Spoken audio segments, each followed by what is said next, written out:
When you spend enough time online, it starts to feel like everybody's making six figures, everybody owns a luxury car, everybody has a perfect body, and everybody's building some business that's going to make them financially free by next year. Meanwhile, you're sitting there wondering why your life feels so far behind. But here's what I realized.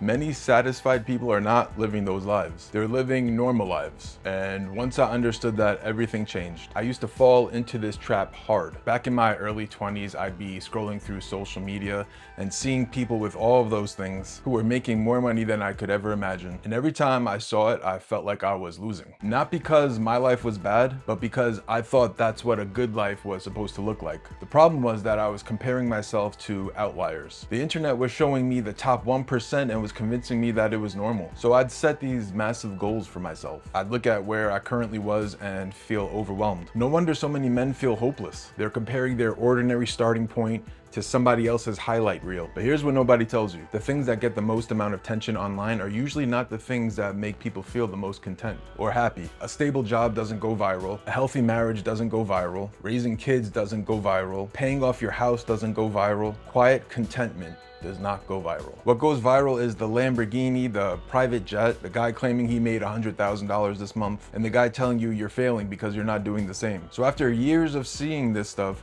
you start caring about and wanting things you never cared about in the first place. I'm telling you this because I lived it. Today I make less than six figures, I drive a normal car, I don't take expensive vacations, I rarely eat out, and I'm more satisfied than I've ever been. Not because I lowered my standards, but because I figured out what I actually wanted, which was a home, a family, financial stability, peace of mind. And once I started building towards those things instead of chasing online status symbols, life got a lot better. Now, don't get me wrong, it was not instant. I wasted my fair share of money. I bought things I didn't need. I actually spent years trying to become a day trader. I chased shortcuts. I made plenty of mistakes. But the only thing that worked was patience, consistency, and trying to build a normal life. And here's the part a lot of people don't want to hear. Everything that I have today came from just a normal job. I work in local government. When I started, I was cleaning toilets and picking up trash off the ground while living in my in-laws' basement. That's where I started. Today I do something completely different and earn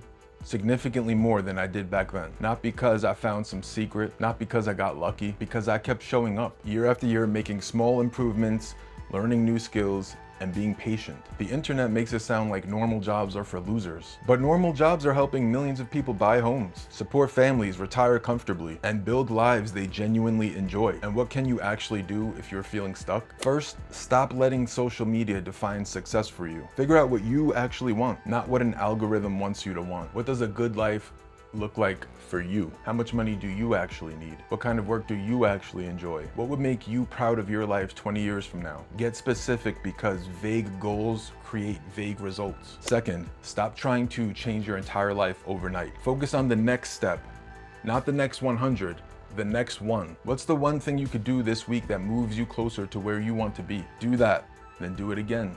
Then do it again. That's how every meaningful change in my life happened. Not through giant breakthroughs, but through boring consistency. Third, increase your timeline. Most people massively overestimate what they can accomplish in 1 year and massively underestimate what they can accomplish in 5 years. Stop asking, where should I be next month? Start asking, who will I be if I keep improving over the next 5 years? That's a more powerful question. And finally, stop comparing yourself to somebody else's finish line. Compare yourself to who you were yesterday. That's it.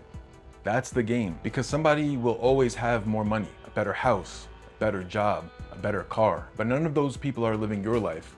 You are. So if you've been feeling doomed lately, I want you to remember this. Maybe your life isn't where you want it to be right now, because mine wasn't either. When I was cleaning toilets, I wasn't sure I'd end up where I am today. But the gap between where you are now and where you want to be is often much smaller than it feels. It's usually not some secret strategy. It's time, patience, and a few good decisions repeated over and over again. If you're trying to find a stable career path that helped me build this life, watch this video right here. And remember, you don't need an extraordinary life to be a happy or content man. You just need a life that actually fits you.